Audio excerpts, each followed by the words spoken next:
The first sign that Thornhaven would fall came not with screams, but with silence. Kael Brennan stood atop the eastern watchtower, her calloused hands gripping the worn stone parapet as dawn's pale light crept across the valley. For 3 weeks, the temple bells had rung at sunrise, a daily ritual older than her grandmother's grandmother. This morning, nothing. The bell tower of Aether stood dark and mute, its bronze voice swallowed by whatever had consumed the gods themselves. Captain! The voice belonged to Thorfinn, a stocky dwarf whose beard bore more gray than copper these days. He climbed the tower steps with the methodical determination of someone who'd made the journey 10,000 times. Southern Scouts report movement. 3 miles out, maybe less. Kael didn't turn. Her steel-gray eyes remained fixed on the tree line where the darkwood pressed against civilization like a patient predator. How many couldn't get close enough to count proper? But Myra says the ground shakes when they move. Thorfinn paused, and in that hesitation lived every unspoken fear. She says they smell like rot and iron. Devourers. The word sat unspoken between them, heavy as a death sentence. 2 months ago, such creatures would have turned to ash the moment they crossed the sanctified border stones. The gods' ancient wards had held for 600 years, invisible walls of divine protection that made Thornhaven synonymous with safety. Refugees had fled here from a dozen fallen kingdoms, believing the old promises still held weight. They'd been wrong. Kael finally looked at Thorfinn, seeing her own exhaustion reflected in his weathered face. Neither had slept more than a few hours in days. Pull everyone inside the inner walls. Civilian wagons go first, no exceptions. I want every able body on the ramparts in 1 hour. The outer districts are already lost. Kael finished, her voice flat with the weight of command. We can't hold 3 miles of wall, not with what's coming. We hold the heart or we hold nothing. Thorfinn's jaw tightened, but he nodded. He'd been a soldier long enough to know the mathematics of doomed battles. As he descended the tower, Kael heard him muttering a prayer to Mortain, then stopping mid-word, remembering. The gods weren't listening anymore. Kael descended into the organized chaos of Thornhaven's main thoroughfare. The city had swelled to bursting over the past weeks as survivors from outlying settlements poured through the gates. Humans and halflings crowded against elven merchants, while gnomish artificers worked frantically to repair weapons alongside dwarven smiths. The air smelled of fierce sweat, coal smoke, and the bitter herbs healers used to stretch their dwindling supplies. Near the central square, a half-elf woman in scorched robes stood before a crowd, her voice raw from shouting. The Church of the Dawnfather promised us salvation. Where is their God now? Where are any of them? Dead or fled? Someone called back. Same as they'll be when those things reach the walls. Kael pushed through the crowd toward the woman, Cerise, a fire mage who'd arrived 3 days ago with burns covering half her body and stories of her entire tower consumed by creatures that couldn't die. Cerise, enough. The mage's amber eyes blazed with something between rage and despair. Why? Let them hear the truth. The gods have abandoned us. The old magic is breaking down. Even our most powerful spells are failing, Kael finished quietly. I know. Everyone knows. But panic won't hold the walls. Neither will hope. Cerise's voice cracked. I watched my mentor burn, Kael. Watched her call down flames that should have melted steel. And the Devourers walked through it like summer rain. We can't win this. No, Kael agreed, and the honesty seemed to surprise them both. But we can buy time. Every hour Thornhaven stands is another hour for the evacuation caravans heading north. Another hour for the scholars in Silver Peak to find answers. Another hour where the line doesn't break. Cerise studied her for a long moment, then laughed, bitter and broken. You actually believe that matters? I have to. Kael placed a hand on the mage's shoulder, feeling the tremor of exhaustion and shock beneath the scorched fabric. Because if we don't hold here, there's nowhere left to run. The northern kingdoms are already falling. Thornhaven is the last major city between the Darkwood and the civilian caravans. Before Cerise could respond, a horn blast split the air, short, sharp, desperate, the southern alarm. Kael's blood turned to ice. They're here, Torvin's voice boomed across the square. Battle stations, move! The crowd exploded into motion. Warriors grabbed weapons. Mages began incanting protective wards. Civilians fled toward the designated shelters. Kael ran for the southern wall, Cirrus keeping pace beside her despite her injuries. When they reached the ramparts, Kael understood why Myra's voice had shaken when she'd reported. The Devourers weren't advancing like an army. They were advancing like a plague. Hundreds of them, maybe thousands, shambling and crawling and loping across the valley. Some retained vaguely humanoid shapes. Others had twisted into nightmare configurations of too many limbs and gaping mouths. But what struck Kael wasn't their forms, it was their silence. No roars, no war cries, just the steady scrape and shuffle of dead things moving with terrible purpose. And behind them, rising from the dark wood like a monument to despair, stood something vast and wrong. Its silhouette defied perspective, simultaneously close and impossibly distant, wreathed in shadow that seemed to devour the morning light. "Gods preserve us," someone whispered. "The gods are gone," Kael said, loud enough for the nearby soldiers to hear. Her hand went to the sword at her hip. Good steel, nothing magical, just tempered metal and a sharp edge. "So we preserve ourselves. Archers, fire on my command. Mages, focus your energy. Don't waste it trying to obliterate them. Just slow them down." She looked along the wall at the faces staring back at her. Young and old, human and elf and dwarf, and every variation between. Frightened, exhausted, desperate, mortal. "I won't lie to you," Kael continued, her voice carrying across the ramparts. "This is a losing fight. But every minute we hold is a minute someone else survives. Every devourer we drop here is one that doesn't reach the refugee caravans. We're not fighting to win anymore." She drew her sword, the rasp of steel against leather impossibly loud. "We're fighting so others can run. So hold the line, that's all I ask. Just hold it a little longer." The Devourers reached the outer wall defenses, crude barriers of stone and wood that wouldn't slow them much. Kael raised her sword high. Loose. A storm of arrows darkened the sky, followed by the crack and roar of elemental magic. Fire, ice, and lightning crashed into the advancing horde. Dozens fell, but hundreds more trampled over their dissolving remains without breaking stride. The battle for Thornhaven had begun, and everyone on that wall knew how it would end. The only question was how long they could make it last. The fighting had entered its fourth hour when Kael realized her sword arm had gone numb. She didn't stop swinging.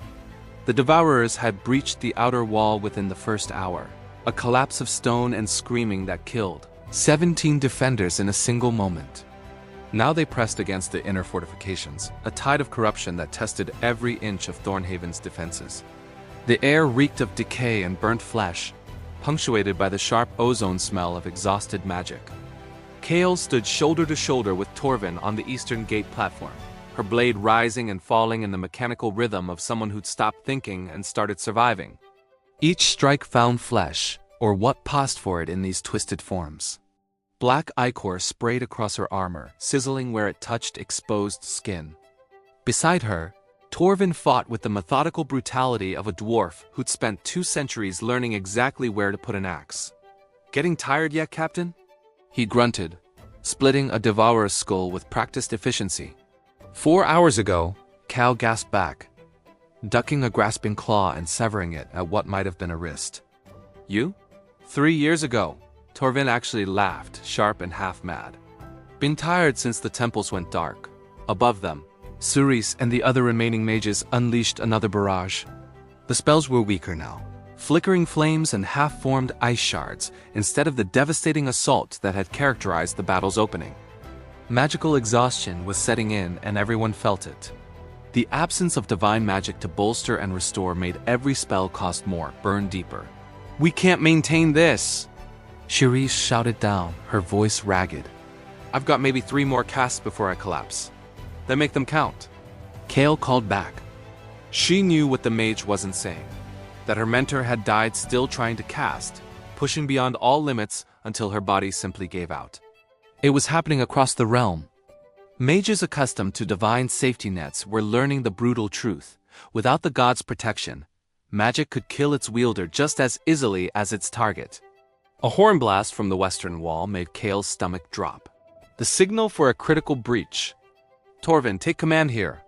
She was moving before he could respond, sprinting along the rampart toward the western section. The defenders there had thinned dangerously. She counted maybe 24 fighters holding a section meant for 50.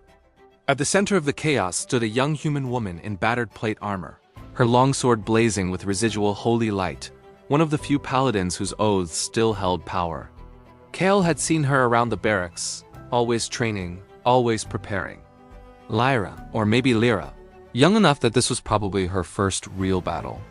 The paladin fought like a whirlwind, her blessed blade cutting through Devourers with each strike. But Kael could see the truth in the girl's movements, the slight tremor, the fraction-second delays. She was burning through her divine reservoir too fast, spending power like she had an infinite well to draw from. She didn't pull back. Kael shouted, but her voice was lost in the din of battle. She watched as the paladin raised her sword high, divine light flaring bright enough to hurt, and then flickering. Dying. Gone. The young woman stared at her blade with the expression of someone whose entire faith had just shattered. In that moment of hesitation, a Devourer's claw found her chest, punching through plate armor like it was parchment. Kael reached her 3 seconds too late. She caught the paladin as she fell, easing her down against the rampart wall while defenders closed ranks around them.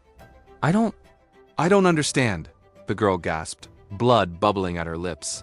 I kept my oath. I followed every teaching. Why? Kael had no answer that wouldn't be a lie. She held the dying paladin's hand and watched the light fade from young, confused eyes. When it was done, she stood, picked up the girl's sword, just steel now, nothing blessed, and returned to the fight. The western breach took another hour to seal and cost them 43 defenders. By the time Kael made it back to the eastern gate, the sun had passed its zenith. How many hours now? 6? 7? Time had become measured in heartbeats and sword strokes. Thornhaven met her with a water skin and the grim expression of someone bearing bad news. The southern walls holding, but barely. We lost the northern tower, had to abandon it when the foundations started cracking. Kael drank deeply, tasting blood along with the water. Casualties? 112 dead. Twice that wounded. Ceres and her mages are down to dregs. Most can barely light a candle at this point. Thornhaven paused. And the civilian evacuation is still not complete, Kael finished. She'd been checking with runners all through the battle. The refugees were still streaming out through the northern gates, a slow river of desperate humanity flowing toward the dubious safety of the mountain passes. We need at least 3 more hours, Thornhaven said quietly. Kael looked out at the mass of Devourers still pressing against their walls. If anything, there were more now than when the battle started. And that shape in the distance, that vast wrong thing wreathed in shadow, had moved closer. Not much, but enough that she could make out details she wished she couldn't see. Then we buy 3 more hours. She hefted the dead paladin's sword, testing its weight. Get word to all section commanders. We're contracting the defensive perimeter again. Fall back to the inner keep. We can hold there longer with fewer people. That means abandoning half the city. Half an empty city, Kael corrected. The civilians are already out. All we're protecting now is stone and memories. She met his eyes. And buying time. Thornhaven nodded slowly, then surprised her by gripping her shoulder. Your father would have been proud, lass. Leading like this, Kael's jaw tightened. Her father had died 6 weeks ago when the temple wards failed in their home village.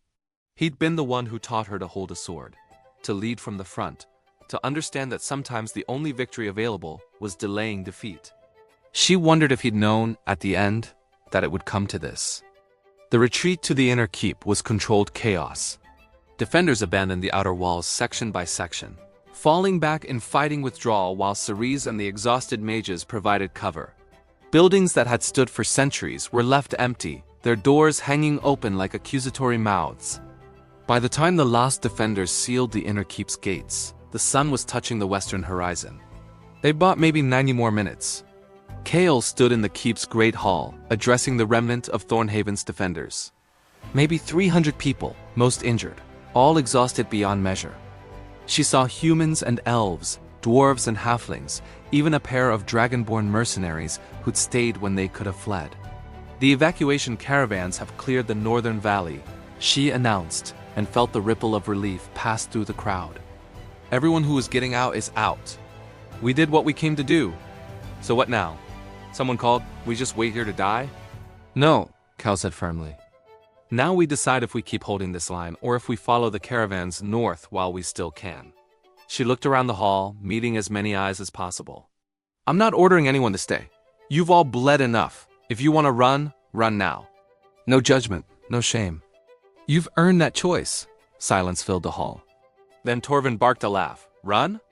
I'm 250 years old, Captain. I'm not running anywhere. Besides, these bastards destroyed my favorite tavern. That's personal.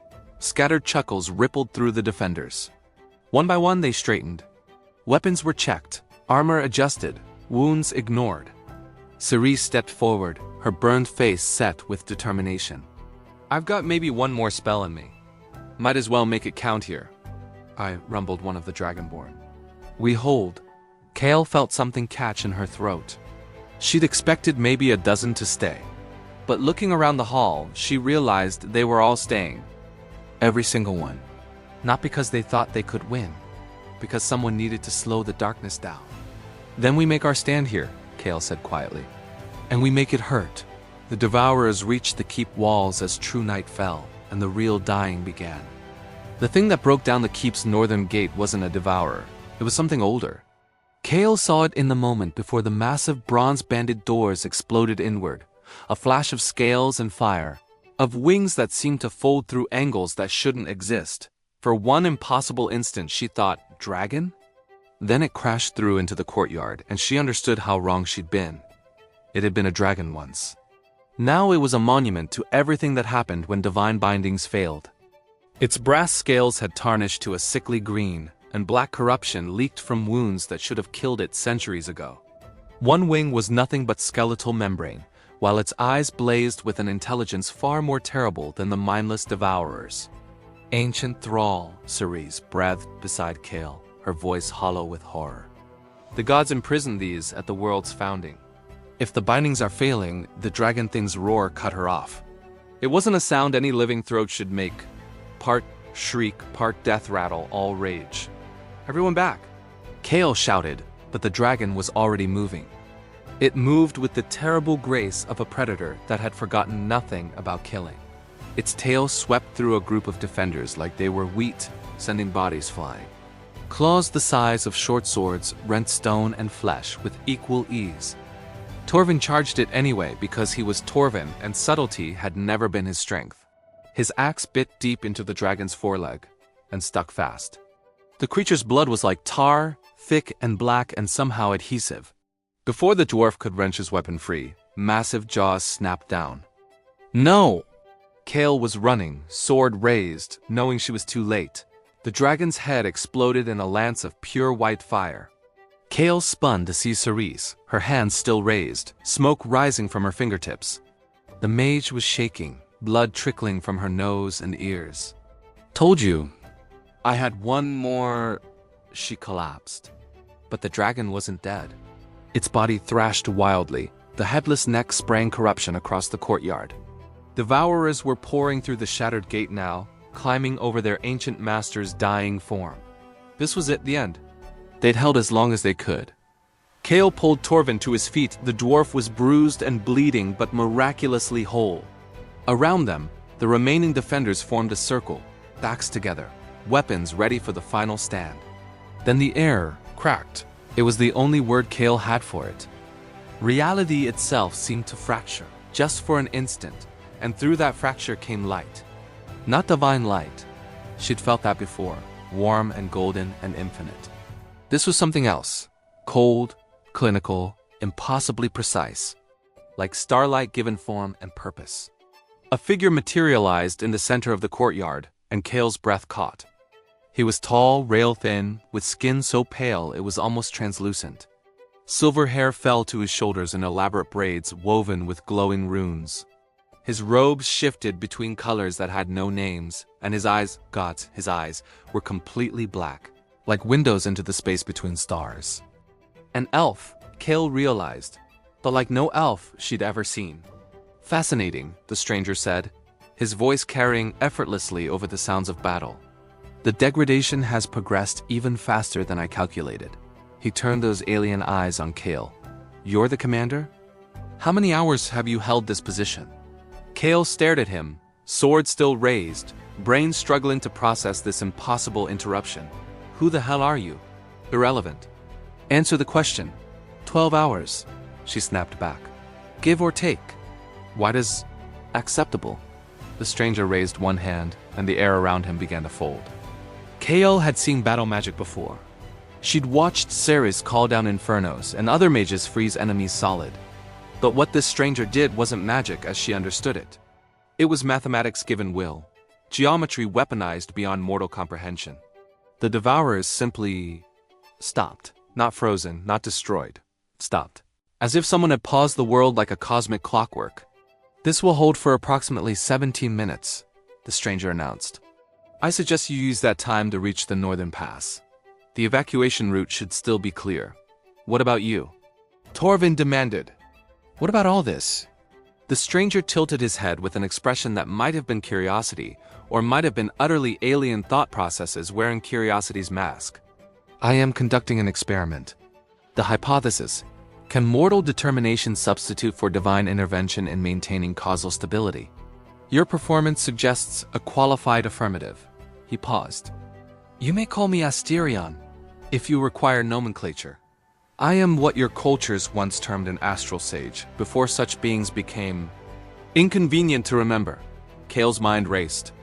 Astral sages. She'd heard whispers in old texts. Legends about elves who'd pursued magic so far beyond mortality that they'd become something else entirely. Beings who'd been sealed away or exiled because even the gods had feared what they represented. Why help us? She asked. Asterion's expression didn't change, but something in his black eyes might have been amusement. Because the god's absence creates variables I wish to observe. Because your species' refusal to accept inevitable extinction is statistically anomalous, and therefore interesting. Because he paused and for the first time seemed almost uncertain. I have not witnessed genuine defiance in 12,000 years, and I find I have missed it. The frozen Devourers were beginning to tremble. Reality was reasserting itself against Asterion's will. 13 minutes remaining, he announced. I recommend you leave. Now. Can you stop them? Ceres asked, being supported by two other defenders. Can you end this? No. Asterion's answer was flat, final. The degradation of divine infrastructure is a cascading failure that will require centuries to stabilize, if it can be stabilized at all. I can delay specific instances. I cannot reverse the fundamental paradigm shift. He looked at Kael.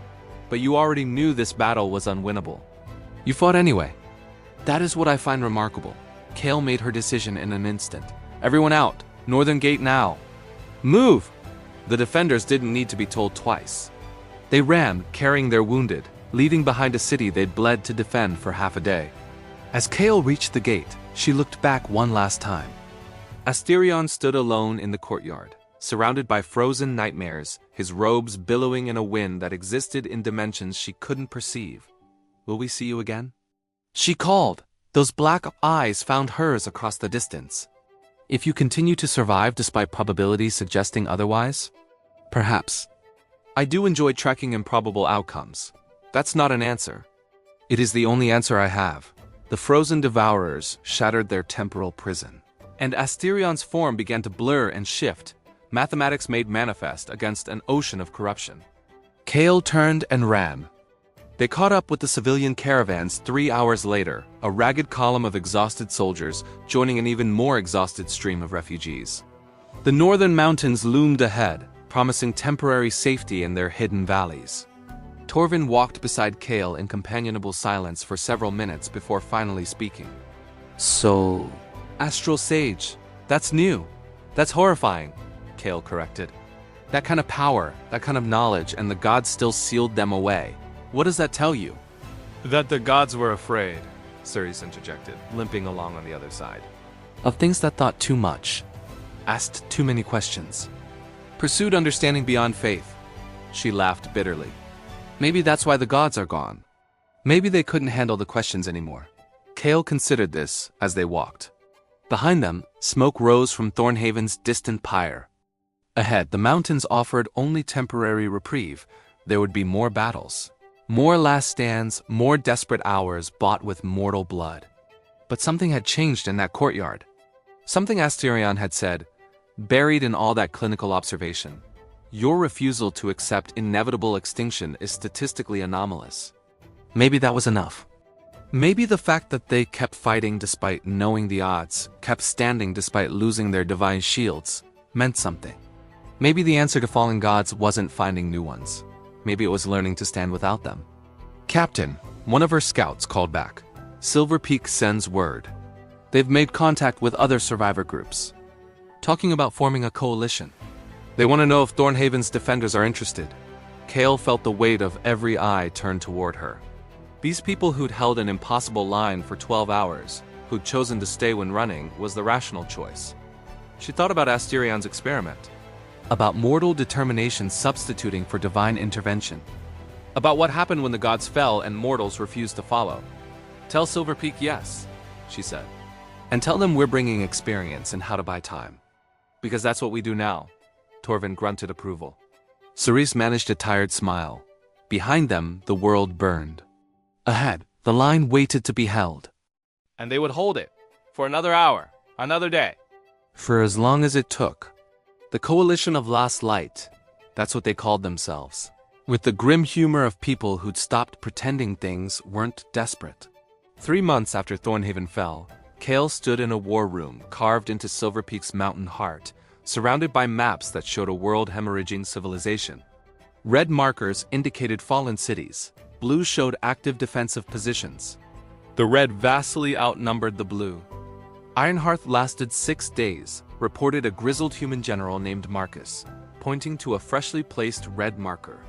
They'd bought enough time to evacuate 80% of the population, but the cost, he didn't finish. They all knew the cost by now. Around the table sat representatives from a dozen fractured kingdoms. Dwarven thanes, elven archmages, human warlords, even a pair of halfling scouts whose village had held for 3 miraculous days against overwhelming odds. All of them bore the same weathered expression, people who'd learned to measure victory in hours and survival rather than territory and triumph. We can't keep trading cities for time, said Lady Zara, an elven commander whose silver hair had gone white in the past months. At this rate, we'll run out of both. Then what do you suggest? Torvin's voice was sharp. The dwarf had taken on an advisory role in the coalition, his experience from Thornhaven making him invaluable. Surrender? Let the Devourers have the world. I suggest we stop fighting like we're defending against an army and start fighting like we're containing a plague. The speaker was Cerise, who'd spent the months since Thornhaven researching the nature of the Devourers with manic intensity. She stood and moved to the map. Look at the pattern. They don't capture territory. They corrupt it. Every fallen city becomes a spawning ground for more of them. They're not trying to conquer. They're trying to spread. So we burn the cities before they can be corrupted, Marcus said grimly. No. A new voice cut through the discussion, cold and precise.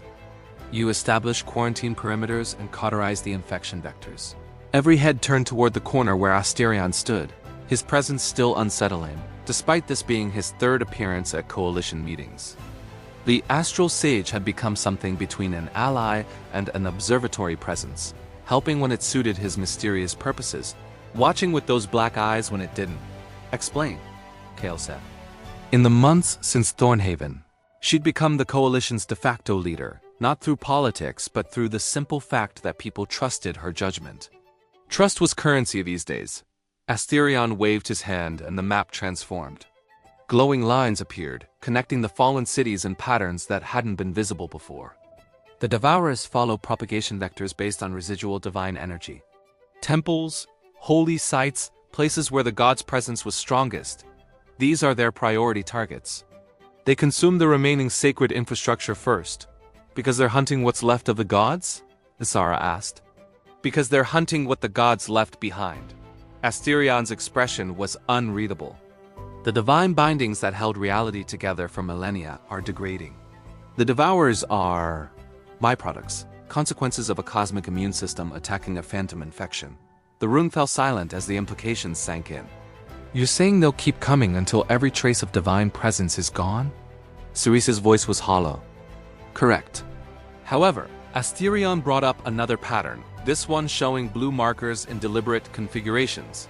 If you stop defending static positions and instead establish mobile defense networks, you can shepherd the corruption into predetermined kill zones. Let them take the sacred sites. They're already poisoned. Focus your resources on protecting the living. Kael studied the pattern. It was brutal logic, sacrificing their holiest places, abandoning the last physical connections to the gods. But it would work. She could see how it would work. It would buy us years instead of months, she said quietly. It would buy you survival, Asterion corrected. Whether you use that survival meaningfully is your species' decision to make. Over the next 3 hours, they hammered out the details. It was Torvin who finally asked the question everyone was thinking. And what happens when the Devourers run out of divine infrastructure to consume? Do they just stop? Asterion was quiet for a long moment. It's unknown. The current scenario has no historical precedent. The gods have never failed before. Comforting, Marcus muttered. However, Asterion continued. I have observed that the Devourers show decreased aggression when divine resonance is absent. Your mortal settlements, the ones built without temple foundations, are attacked last and with less intensity. It suggests that the world might stabilize once the old divine order is completely gone. Kael finished. That we're living through a transition, not an ending. A hypothesis. Unproven. But those black eyes met hers. Not implausible. The meeting adjourned with new strategies and fragile hope. As the commanders dispersed, Kael found herself alone in the war room with Asterion. Why do you really help us? She asked. And don't give me that interesting variables answer again. The astral sage regarded her for a long moment. When he spoke, his voice held something that might have been emotion if something so ancient could still feel. Because 12,000 years ago, the gods decided that beings like me, those who sought to understand creation through study rather than worship, were too dangerous to exist. They sealed us in the spaces between realities, in prisons made of paradox and impossible mathematics. He gestured to the world outside. Now those gods are gone. And I find myself curious whether the mortals they protected and limited in equal measure can survive without them. Whether your species will prove more resilient than your creators. You want us to succeed just to spite the gods? Kael couldn't help a small smile. I want you to succeed, Asterion said, because I have existed in absolute isolation for 12 millennia. And I have discovered that even infinite time and knowledge cannot substitute for, he paused, searching for words, for witnessing something genuinely defy probability. Your Thornhaven stand should have failed in the first hour. But you held 12. That fascinates me more than 10,000 years of perfect calculations ever did. Kael felt something shift in her understanding of the strange being before her. For all his alien nature, Asterion was alone. Perhaps as alone as any mortal facing the end of the divine age. Then I suppose we'll keep defying probability, she said. If only to keep you interested. See that you do. Was that humor in those black eyes? I would hate for my data set to terminate prematurely. 6 months later, the new strategy was working. The coalition controlled the northern mountain territories completely, establishing a network of mobile camps that could relocate within hours if Devourers approached. They'd abandoned the last 3 major temple cities without a fight, letting the corruption consume them, and then sealing the entire region behind carefully coordinated magical barriers maintained by rotating mage teams. The Devourers had indeed concentrated on these divine sites, just as Asterion predicted.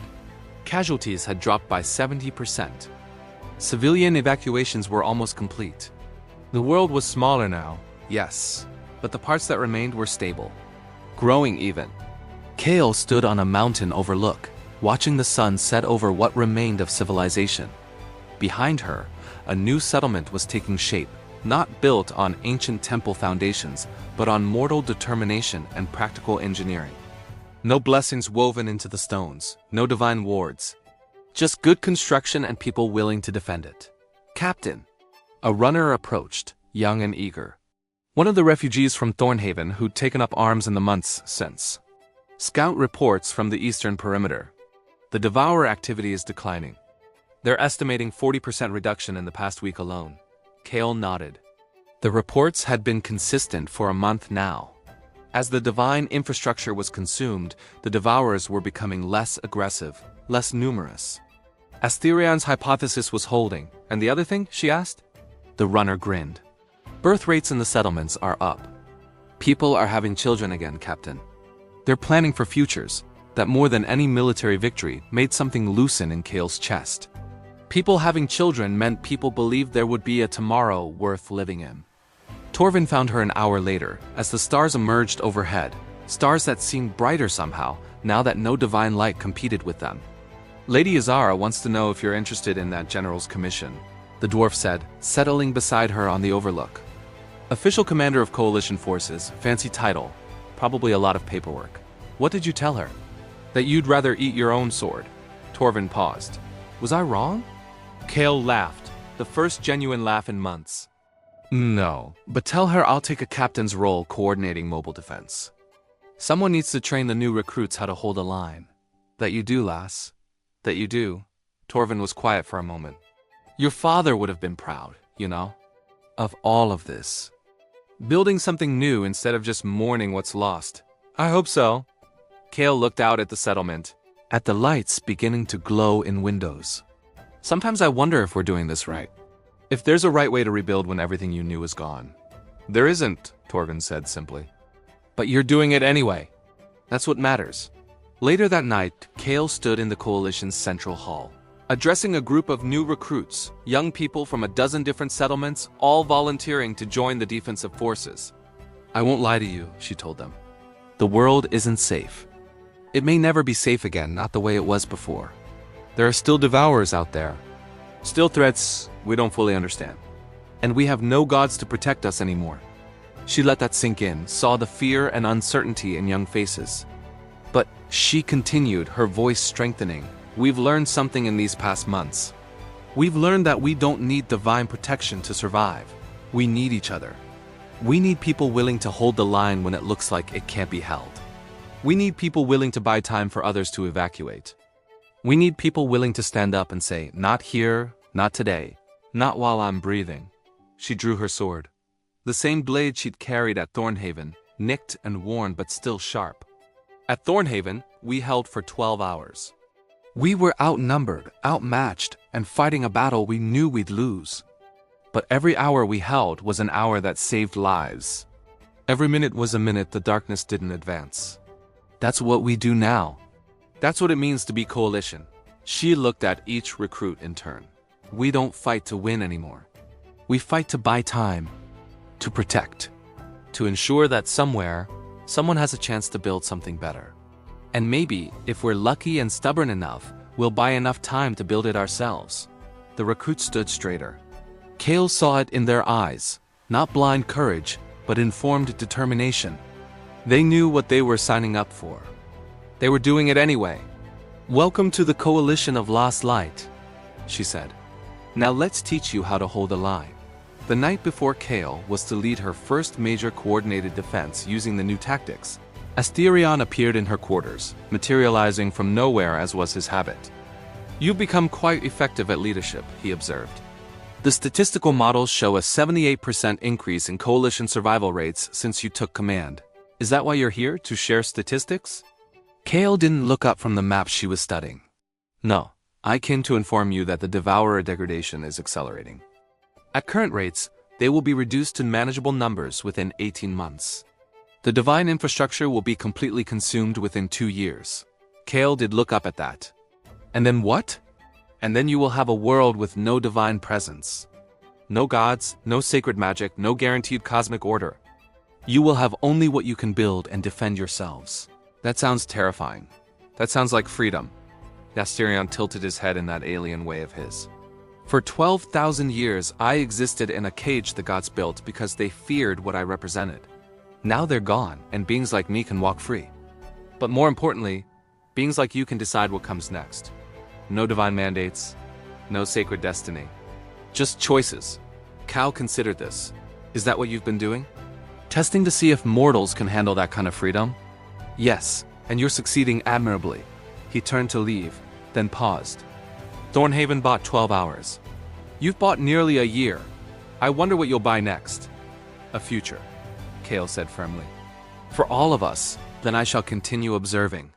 Your data set remains compelling. He vanished, leaving Kael alone with her maps and her thoughts. Outside, she could hear the settlement. People talking, laughing, living, building, planning. Children playing in the streets, something that would have been unthinkable 6 months ago. The gods had fallen. The world had broken. But mortals had refused to fall with it. They'd held the line at Thornhaven for 12 hours. Held it at a dozen other last stands for days and weeks. And now, slowly, painfully, they were learning to do more than just hold. They were learning to advance, to reclaim, to rebuild, not because prophecy demanded it, not because gods commanded it, because they chose to. Kael looked at the newest map on her wall, one showing not defensive positions but construction plans. New settlements, trade routes, agricultural zones. A world being reborn not on divine foundations but on mortal will. When the gods fell, mortals marched, and they were still marching. The line would hold, not forever, nothing held forever, but long enough. Long enough to build something new in the ruins of the old. Long enough to prove that the end of divine protection wasn't the end of everything. Long enough to answer the question Asterion had posed. Could mortals survive without their gods? They already were. If this journey has captivated you so far, prove you want more. Subscribe to the channel, leave a like, and strengthen this world. Every bit of support keeps the story alive, brings new chapters, bigger battles, and unexpected destinies.